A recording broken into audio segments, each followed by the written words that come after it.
Salut, c'est Sans Alice. Aujourd'hui, voici une petite vidéo où je vous donne mes astuces pour retrouver le moral, pour aller mieux quand on a un petit coup de mou, un petit coup de blues. C'est parti. Comme vous le savez, j'ai eu un petit coup de mou la semaine dernière, je vous en ai parlé. En fait, je vous ai dit que la fin des anniversaires de mes neveux avait généré chez moi un petit point de tristesse au point de pleurer. Et voilà comment j'ai remonté la pente. Donc ça, c'est vraiment mes trucs à moi, mes trucs personnels pour quelque chose de, bon, on va dire pas si grave que ça, mais bon, si quand même, dans la vie d'une tata, c'est énorme. Mais voilà, donc on va faire quelque chose, attends, je vais vous faire dans votre sens à vous, comme ça. On va aller un petit peu à ras des pâquerettes, et puis on va monter progressivement, ensuite ce sera exponentiel. Donc voilà, en 10 points, peut-être même en 11. Donc, premier point, comprendre sa tristesse. Moi, je suis une personne qui est pas du style à accepter les choses comme ça. Bon bah c'est la vie et basta. Moi, j'ai besoin d'avoir une logique. S'il arrive quelque chose, je veux comprendre pourquoi. Pour quelle raison? Qu'est-ce qui fait que c'est comme ça? Parce que sinon, moi, je veux chercher à résoudre. Donc ça, c'est mon côté très cartésien. Il faut qu'il y ait une logique. À partir du moment où j'ai compris la logique, bon alors ceci, alors cela, ok, d'accord, je vais pouvoir peut-être mieux comprendre et je vais peut-être pouvoir mieux l'accepter. Et justement, petit 2, accepter de se sentir triste. Moi, je suis issue d'une éducation à la dure. Ma mère m'a toujours éduquée de sorte que je sache que si jamais je me mets à pleurer, par exemple, eh ben c'est nul, et tu devrais avoir honte, faut être quelqu'un de fort. Elle a dit, il faut avoir un cœur dur. C'est une expression laotienne, tongkheng. Et c'est ce qui fait que naturellement tu te fais une carapace et puis t'exprimes plus tes émotions et tout ça, plus rien ne t'atteint et tout ça. Donc moi, par rapport à cette éducation-là, j'ai suivi à la lettre. Moi, je suis quelqu'un de très docile et qui écoute beaucoup ce qu'on me dit. Et donc, quand j'étais petite, je pleurais jamais. Mais même si je me faisais mal physiquement, même si j'avais un accident, même s'il y avait un décès, il y avait quelque chose de triste, non mais rien pouvait me tirer une larme, rien. Parce que j'avais trop honte. Or, la honte, vous savez ce que c'est? C'est ne pas s'aimer soi-même. C'est terrible pour l'estime de soi. En grandissant, moi, je me suis construit complètement à l'antithèse de cette éducation-là. Et donc, accepter de se sentir triste, du coup, c'est accepter une certaine petite faiblesse. Et quelque part, s'écouter soi-même, quoi. C'est pas si terrible que ça, non. Il y a rien à avoir honte de se sentir triste. Donc voilà, accepter de se sentir triste, c'est le deuxième point. La troisième, c'est se laisser aller à pleurer. Et alors, par rapport à ce que je vous dis, donc c'est vraiment énorme. Genre, mais je pense que j'ai pas pleuré entre l'âge, d'après ce que je me souviens, moi je vais dire entre 7 ans et 17 ans, un truc comme ça. Donc, zéro larme, mais rien pouvait me tirer une larmichette. Et pourtant, ça fait vachement du bien. Et pas pour se dire, ouais, bon, pleurnicharde, machin et tout ça, pour un oui, pour un rien, tu pleures. Mais quand tu sens que t'es triste et que tu veux laisser évacuer les choses, ça fait quand même du bien de se dire, reconnais que t'es triste, tu l'acceptes, pleure comme tu veux, et puis ça va mieux après.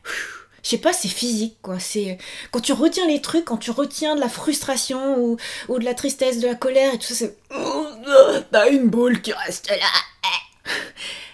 Et en fait, après tu la laisses pleurer par les yeux, mais ça fait un bien fou. Donc moi c'est ce que j'ai fait. Hein.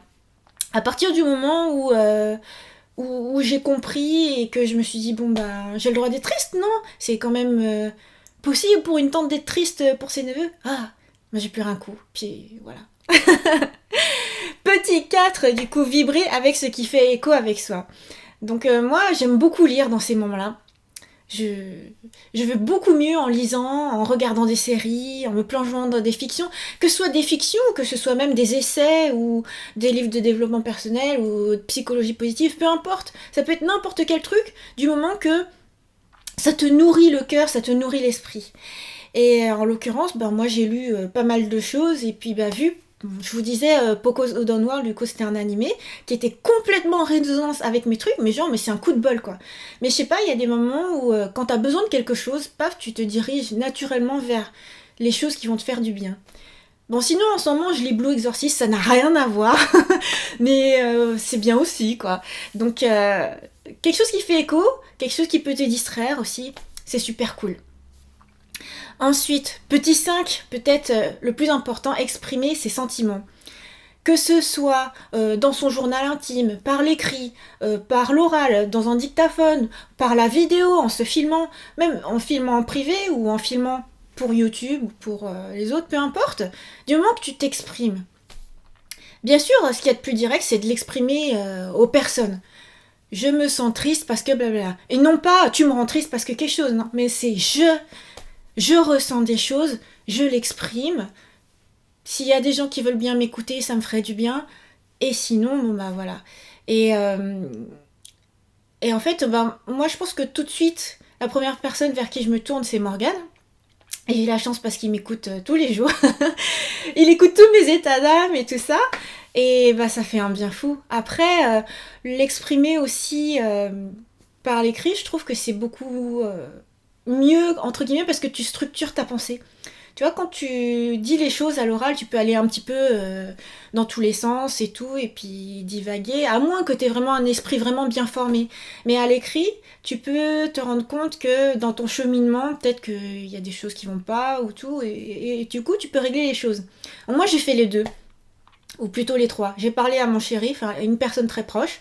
Ensuite, j'ai écrit, et ensuite, j'ai fait une vidéo. Et puis, bah, éventuellement, la vidéo sera regardée par les concernés. Et ça fait super du bien. Je pense qu'avant d'avoir fait toutes ces étapes, je gardais toujours une espèce de petite tristesse qui faisait que, même s'il y avait des bonheurs dans la journée, ils n'étaient pas parfaitement, pleinement vécus. Et ouais, mine de rien, faut s'exprimer, quoi. C'est vraiment la clé de tout. Ensuite, petit 6, trouver du réconfort. Et là, je peux dire que la vidéo que j'ai faite, qui est à la fin des anniversaires, où je terminais par réconfortez-moi dans les commentaires s'il vous plaît, mais moi je me disais, j'ai pas tant de commentaires que ça quand même dans mes vidéos, je trouve, et bah, j'ai beau encourager, je me disais, il y aura peut-être une ou deux personnes qui vont m'écrire un petit truc gentil ou pas, et puis bah, voilà, c'est tout. Et en fait, vous avez été hyper nombreux à m'écrire, des fois juste une phrase, des fois un long paragraphe et tout, et oh, mais je me suis sentie très soutenue.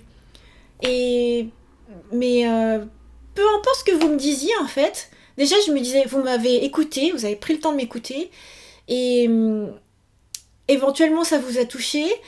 Des fois, votre avis me faisait grand bien, votre témoignage aussi, par exemple, tous ceux qui disaient non, les anniversaires ça fait vraiment toute la vie, Morgane il a raison et tout ça, bah ça me confortait aussi dans mon idée de bah ouais, hein, du coup arrêter les anniversaires c'était cruel quoi.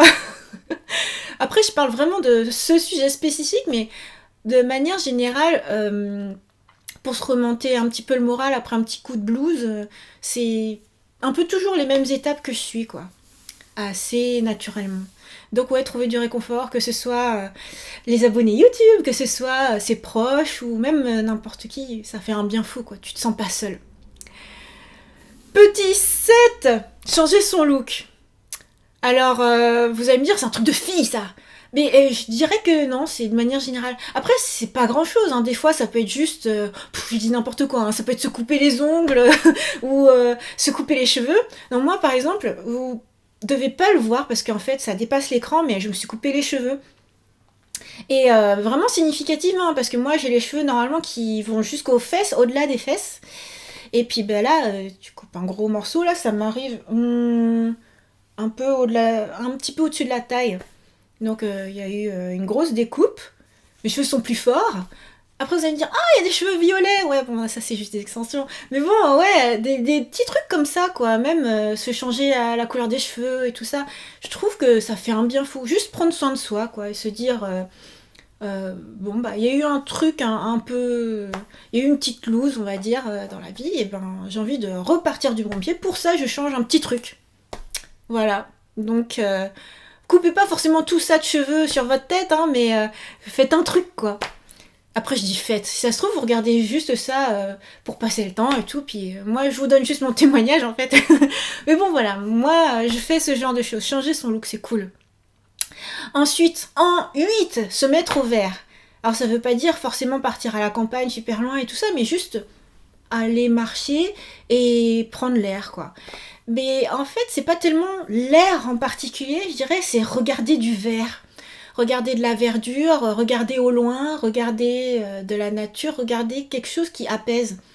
Et j'avais vu quelque part que quand tu regardais genre 20 minutes de la verdure, en fait ça baisse ton rythme cardiaque significativement pour toute la journée.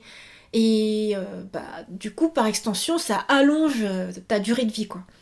C'est génial, mais en fait, ça marche pour tout, quoi. Et vous savez, comme mon rythme cardiaque est hyper élevé, quoi. Moi, du coup, ouais, ça fait du bien. Même si c'est que juste un coup, quoi, une fois, une toute petite marche, 10 minutes, 20 minutes, idéalement 30 minutes, c'est cool. Ça réoxygène les poumons, ça réoxygène la vie. Ensuite, en 9, se défouler au sport.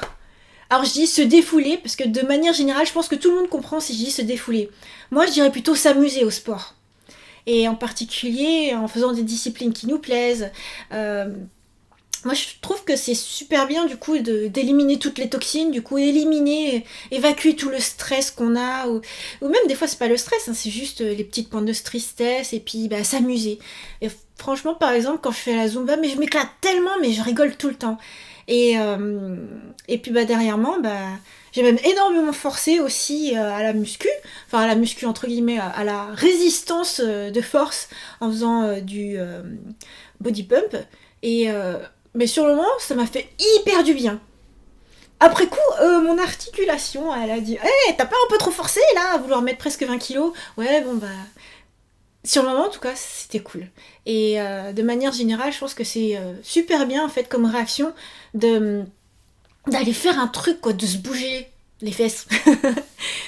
Ça permet aussi de pas ruminer, de pas tourner en rond et tout ça. Et au contraire, si tu veux tourner en rond, fais-le en dansant, quoi. Super bien, ça. Ensuite, je vous l'ai un petit peu dit, hein, quand je vous dis que la Zumba, ça me fait trop rire. Mais en 10, rire avec les autres. Rire avec d'autres personnes, rire avec des gens autrui. Rire tout court. Et des fois, mais c'est rire pour rien, quoi. Moi, tous les jours, depuis que ça m'est arrivé, depuis qu'il y a eu l'annonce de la décision qui m'a rendu un peu triste, tous les jours, je suis allée faire du sport et parler avec des gens, rigoler avec des gens, mais n'importe qui. Et des fois, mais rire sur rien. Rire sur juste... quelle bêtise j'ai pu sortir. Genre, il y avait un coach qui devait faire des nouvelles chorés de Zumba. Et puis moi j'avais dit à Morgane, je suis sûre que quand on va arriver, il va être en train de s'entraîner. Et en fait non, il était tout sage et tout ça. Du coup j'ai dit, tiens, t'es tout sage, moi j'étais sûre que t'allais être en train de gigoter et tout ça pour t'entraîner. Ah ouais, non. Et voilà, tu rigoles, mais pour un rien, quoi. Et puis de manière générale, à Zumba par exemple, si je me trompe, je rigole. Même au pump aussi, si jamais j'ai fait une fente en trop alors qu'il fallait s'arrêter, je rigole. Et au step aussi, je rigole. Mais tout le temps, je rigole. Et ça fait un bien fou. Je pense que biologiquement et chimiquement, c'est prouvé que ça fait du bien. Donc, ouais. Morgane me disait, par exemple, quand il avait vu ma vidéo de la semaine dernière, justement, et que il s'attendait à ce que ce soit une vidéo de petit bonheur hyper joyeuse et tout ça. Il m'a dit, ça m'a rendu super triste, c'était émouvant, on a tellement l'habitude de devoir rire. Ouais, mais c'est normal, je suis humaine. Mais en même temps, j'ai l'impression que dans la vidéo, j'ai rigolé, non? Et en fait, je pense que de façon, de manière générale, il y a toujours un prétexte pour rire. Après, je dis pas qu'il faut rire pour rien. Enfin, comment dire? Faut pas rire pour rire, quoi. Reformulons. Faut pas, à mon sens, se mettre des œillères, vouloir focaliser que sur ce qui va bien et rire comme un dératé. Pour moi, tu ris parce que ça te fait du bien, tu ris parce qu'il y a quelque chose qui est sympa dans ta vie, et puis voilà, un petit rien, un petit moment de joie, et puis paf, tu ris. Et pour autant, t'as fait les étapes d'avant, c'est-à-dire t'as accepté ta tristesse, tu t'es exprimé, tout ça, tout ça. Voilà. Donc c'est un enchaînement logique. C'est vraiment... J'ai besoin de logique, moi, dans ma vie. Ensuite, dernier point, le 11e point, s'investir dans de nouveaux projets. Ça, je trouve ça super important. Après, t'as peut-être pas toujours des projets dans ta vie, mais ça veut pas dire que il faut forcément des gros projets, des fois même des tout petits projets, une prochaine vidéo, un prochain texte, un prochain dessin, ou peu importe moi, une nouvelle rencontre à provoquer, ou alors un nouveau livre à écrire, tout ça, tout ça. Mais ouais, s'investir dans quelque chose, ne pas rester à rien faire.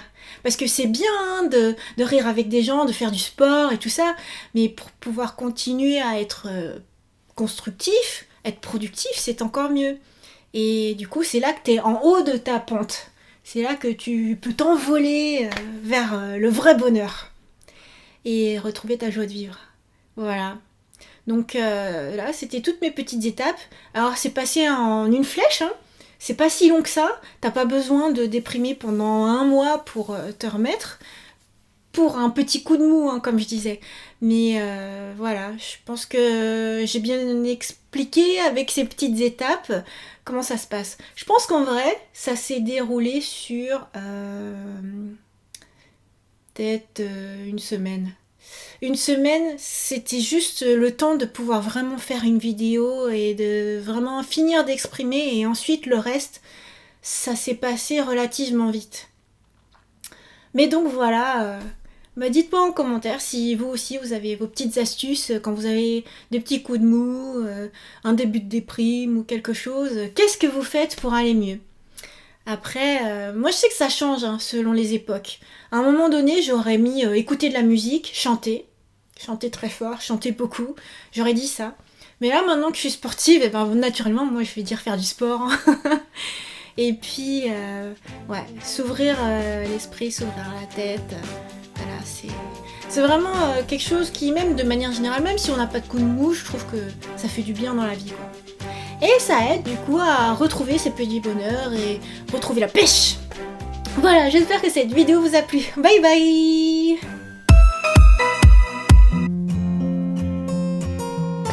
Un dernier mot quand même pour dire merci mille fois à tous ceux qui ont mis plein de gentils commentaires sur ma vidéo de la semaine dernière, ma vidéo fin d'anniversaire.